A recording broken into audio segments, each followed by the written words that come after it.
Hi friends, welcome to my channel. শেষ পর্যন্ত এ কথাও হয়তো আমাদের বলতে হতে পারে বা ভাবতে হতে পারে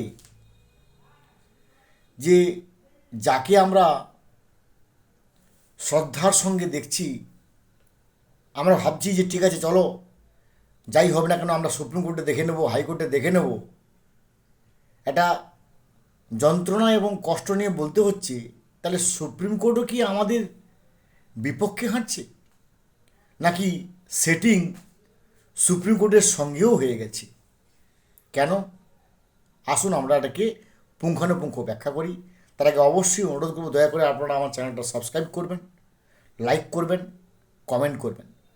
কারণ আপনাদের একটা সাবস্ক্রিপশান আমাকে অনুপ্রাণিত করবে আর ভালো ভালো কন্টেন্ট নিয়ে ভিডিও বানানোর জন্য। প্রশ্ন হচ্ছে, আজকে 3 মাসেরও বেশি সময়, সেই সেপ্টেম্বরের 7 তারিখ কিংবা 8 তারিখ হওয়ার পরে অক্টোবর, নভেম্বর, ডিসেম্বর, জানুয়ারি 4 মাস পেরিয়ে গেছে, কিন্তু এখনও পর্যন্ত ডিএর ফাইনাল ভার্ডিক্টের কোনো লক্ষণ নেই। আরে ভাই, কারোর পক্ষে যাবে, কারোর বিপক্ষে যাবে, তারপরে রিভিউ পিটিশন আছে, কিউরিটি পিটিশন আছে, স্টেপ বাই স্টেপ আছে, কিন্তু তার ফাইনাল ভার্ডিক্ট তো বেরোবে। যেভাবে ম্যারাথন হিয়ারিং হয়েছিল জাস্টিস সঞ্জয় কারোলের ডিভিশন বেঞ্চে, আমরা অত্যন্ত আশাবাদী ছিলাম যে নিঃসন্দেহে সেটা আমাদের পক্ষেই যাবে। কারণ আমরা তো গলিত স্থবির ব্যাংক, গলিত স্থবির ব্যাংক দু এক মুহূর্তের ভিক্ষা মাগে, আরেকটি প্রভাতের ইশারায় অনুমেয় উষ্ণ অনুরাগী। কিন্তু দেখলাম কি হলো, একটা সেটিং চলছে। এটা মানে যন্ত্রণা নিয়ে বলছি কথাটা, কারণ সুপ্রিম কোর্টের প্রতি এখনও আমার মাথা নত করে দাও হে প্রভু তোমার চরণতলে, এরকম মানসিকতা পোষণ করি। কিন্তু তাহলে সেটিংয়ের গল্পটা আসছে কেন? কারণ কনফেডারেশন অফ স্টেট গভর্নমেন্ট এমপ্লয়িজের প্রেসিডেন্ট মলয়বাবু, তিনি একেবারে পুঙ্খানুপুঙ্খভাবে কোন সেটিংটা করেছে বা সেটিংটা করা হয়েছে বলে তিনি যে সূত্রটা দিচ্ছেন, সেটা কিন্তু অত্যন্ত একটা মানে আতঙ্কের। যে একটা সরকার, যে গার্জেন যে আমাদের মাথার উপর বসে আছে, যদি তিনি আমাদের উপর আঘাত করেন, তিনি যদি আমাদেরকে যন্ত্রণা দেয়, শোষণ করেন, তাহলে এর চেয়ে দুঃখের আর কিছু আছে বলে বোধ করি আমার মনে হয় না। কেন? মলয়বাবু কী বলেছেন?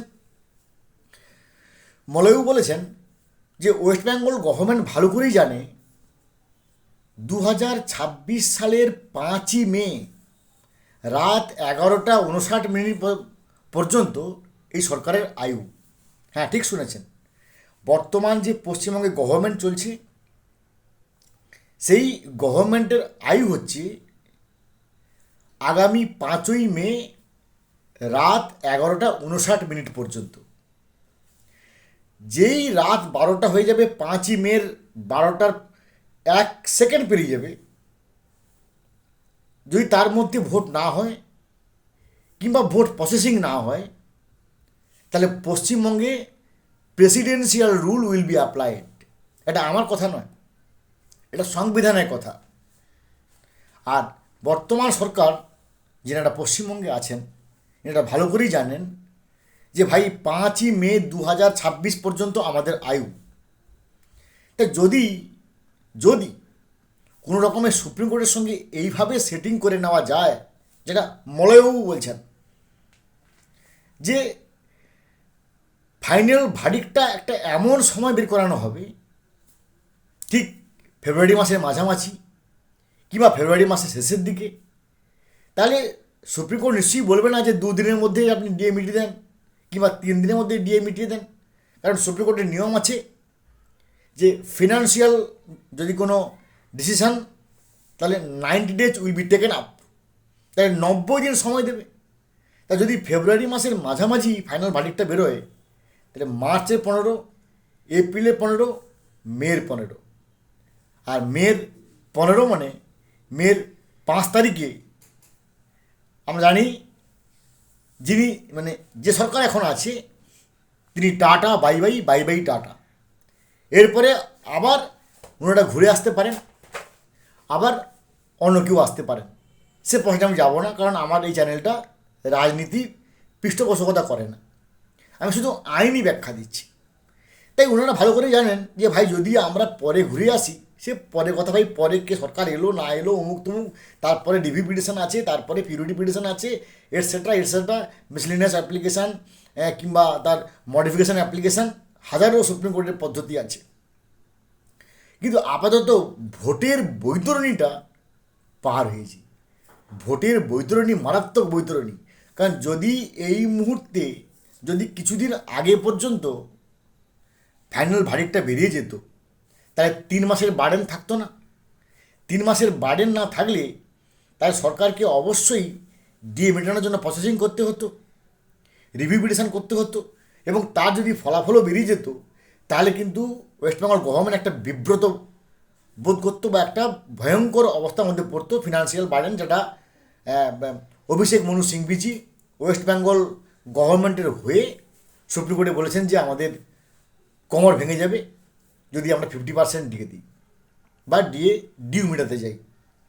তো এই অবস্থায় পশ্চিমবঙ্গ সরকারকে বাঁচানোর জন্যই কি সুপ্রিম কোর্ট এটা কোট আনকোট সেটিং, এটা আমার কথা নয়, এটা মলয়বাবু বলছেন, যিনি কনফেডারেশন অফ স্টেট গভর্নমেন্ট এমপ্লয়িজের প্রেসিডেন্ট হিসেবে বলছেন, যে তাহলে এই খেলাটা বোধহয় আমাদের সঙ্গে খেলে দেওয়া হয়েছে, এবং আমরা বাচ্চা ছেলের মতো হা পিত্তেস করে বসে আছি যে হয়তো ডিয়া তার ফাইনাল ভার্ডিক্ট বেরোবে, কিন্তু ভেতরে ভেতরে যে এই সেটিংটা আছে, যে ইনারা জানেন যে 5ই মে 2026 পরে আদৌ আমরা আসতে পারবো কি না, কিংবা আসবো কি না, কিংবা যে আসবে ভাই, that is up to it, that is up to him or up to হার।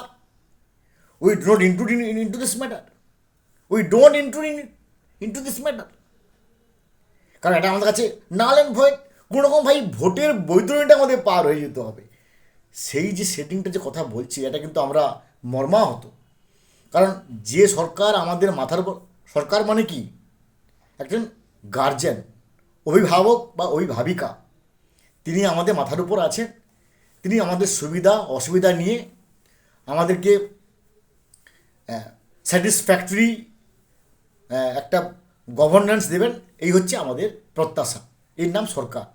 কিন্তু সরকার যদি হাতে কুড়োল নিয়ে থাকে, সরকার যদি হাতে অস্ত্র নিয়ে থাকে, যে ভাই ডিএ চাইলেই তোমাকে কুকুর বিড়াল কিংবা চোরের সঙ্গে তুলনা করা হবে, তোমাকে এই কুঠারাঘাত করা হবে পরশুরামের মতো, তাহলে এর চেয়ে যন্ত্রণার কিছু আছে বলে বোধ করি মনে হয় না।